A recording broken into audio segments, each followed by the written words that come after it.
Les années lycée. Parmi les années les plus formatrices dans la vie d'une personne. Souvent, nos décisions faites à cette période se répercutent sur notre vie entière.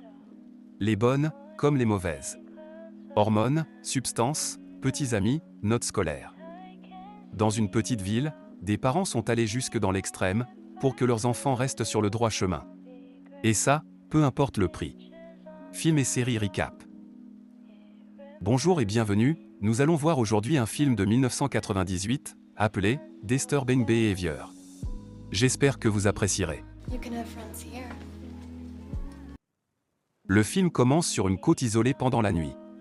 Dans une voiture de sport, deux adolescents flirtés se tripotent loin du regard de leurs parents. Le quarterback star du lycée, Andy, est avec la rebelle, Mary-Jo. Dehors, l'outsider et stoner, Gavin, un peu pervers du lycée, les observe. Alors que Mary-Jo s'apprête à donner un baiser sous le bassin à Andy, une lueur rouge apparaît dans la pupille du garçon. Il attrape alors les cheveux de la jeune fille et froidement lui brise la nuque. Une voiture s'approche, celle du shérif. L'officier Cox et son partenaire en sortent. Il demande alors au conducteur de sortir du véhicule, leur rappelant qu'ils ont dépassé le couvre-feu.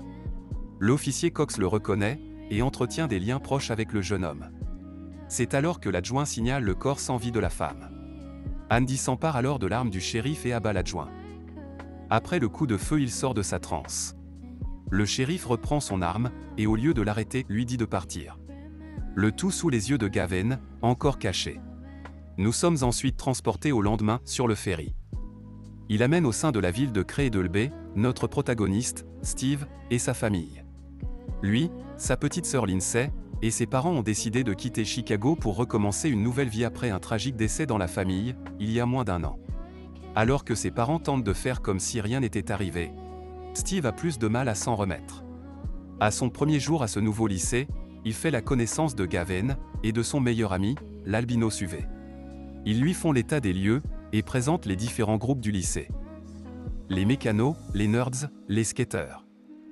Mais selon eux, les plus dangereux sont les rubans bleus.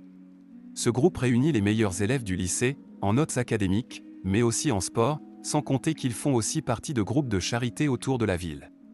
Ce sont les enfants idéaux des parents. Le groupe contient en tête d'affiche Andy, Trent, Robbie et la belle Lorna, dont Gavin est amoureux.